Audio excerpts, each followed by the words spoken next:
For the 2022 model year, the QX55 is a new product for us. It's one of our newest products. One cool crossover SUV, compact classification, but unlike our QX50, where it shares a lot of its mechanical components with, which is a more traditional crossover SUV, the QX55 has a little bit more sporty styling. It has a sweeping fastback, which I'll show when we move outside. So it has a little bit more sports car and style inspired styling, kind of similar to some of the inspiration for this product was our Infiniti FX / QX70 series, which was discontinued in 2017. A lot of people like that vehicle, so they came out with the QX55, and that kind of checks off a lot of style boxes that we got with the FX series. I'm a big fan of the FX series. I started my automotive career at Infiniti in 2004, and I was absolutely smitten with the FX45. It was actually one of my dream cars, and luckily in our family, in my driveway, I have a beautiful 2013 FX37, which is kind of like the spiritual brother to this one. When Infiniti styled the QX55, they looked towards the FX series, the FX37, like I have, and the QX70 series for the inspiration of the styling of this one, and it's absolutely beautiful. This is a LUXE model. All-wheel drive is standard on the QX55. It's brother in the QX50. Front-wheel drive is standard. All-wheel drive is optional, where all-wheel drive is standard across the board on the QX55. We have a nice leather interior. This one has a moonroof, CVT transmission.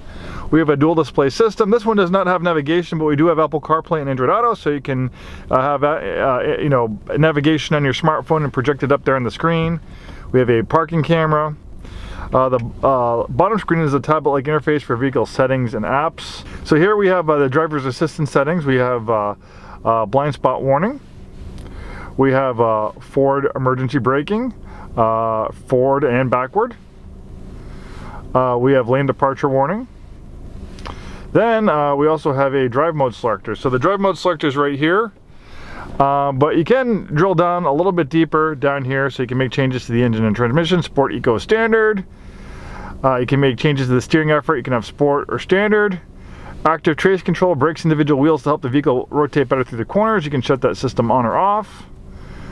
This has a variable compression engine, so this has active engine braking, so it can have variable engine braking.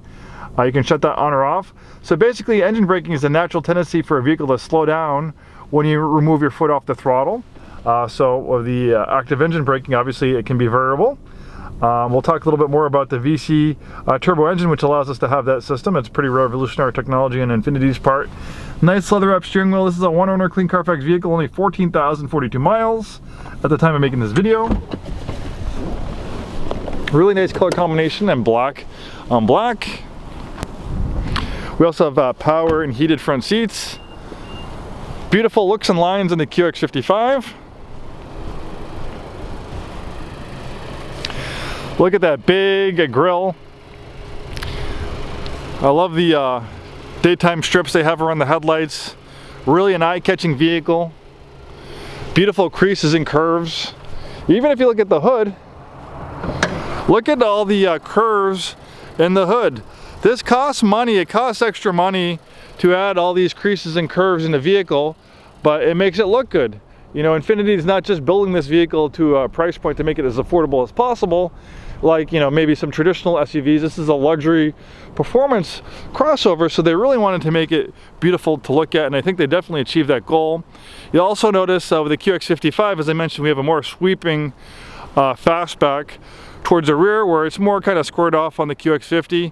You do have to pay a little bit of penalties for cargo space when you have this fastback versus the QX50, but it looks really beautiful. So obviously, if cargo space maybe is a little bit more important to you, you maybe want to take a look at the QX50, but if style is important to you, check out the QX55, and obviously you still have a generous amount of interior space, and you can fold down those rear seats if you need more space. Obviously you have to move that seat forward a little bit more for the seat to go down all the way or remove the headrest, but you get the idea.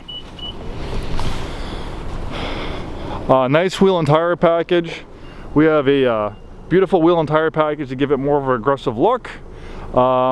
Wheels really make the look of a car, and these 20-inch wheels really make a big dramatic influence in the look of this QX55 versus a smaller wheel and tire package. Even though this is a compact, it's fairly comfortable. I'm 6'2". I have the front seat adjusted for my height. Decent amount of legroom, headroom back here. You can see that the rear seats, they slide back and forth. They also recline. So I have plenty of headroom, especially when it's reclined. My head is not hitting the top of the roof of the car. So, and you can see I have plenty of legroom. I'm 6'2". Like I said, I had this front seat adjusted for my height. So definitely a decent rear seat accommodations. Again, remember, this is a compact. It's not a mid-size crossover. So that's pretty impressive. Dual exhaust system. I also like the small touches, like they have the button for the tailgate right in the Infiniti logo, and you know, they have a reason for that. Sometimes with crossover SUVs you have buttons or handles and stuff to open the liftgate, but they wanted to keep the rear clean and as pretty as possible. So some smart thinking on their part to put it inside the Infiniti logo.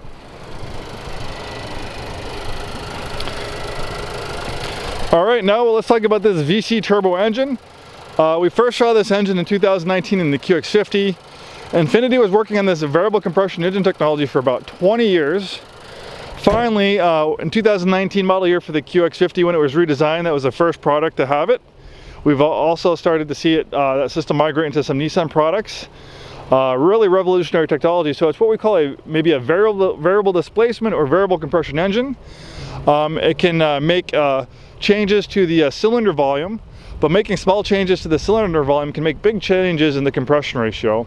And the compression ratio will change the characteristics of the engine for making either more fuel efficiency or more horsepower. And the car can, you know, tell the way you're driving, or maybe it'll see what, you know, drive mode you have it in, and it'll follow that. So basically, if you're kind of doing like easy does it driving, cruising on the highway, you know, the car can tell that you don't need all that power. It will calibrate the compression ratio to be a 14:1 compression ratio, which will make the engine achieve maximum fuel efficiency. But maybe you're getting more aggressive on the accelerator, the car can tell, you're doing some performance driving, it'll quickly change that compression ratio to an 8:1 compression ratio, which will give you maximum output, 268 horsepower and 280 pound-feet of torque. The small 2-liter VC turbo is replacing the 3.7 liter V6 that we found in Infiniti crossover SUV products for a number of years.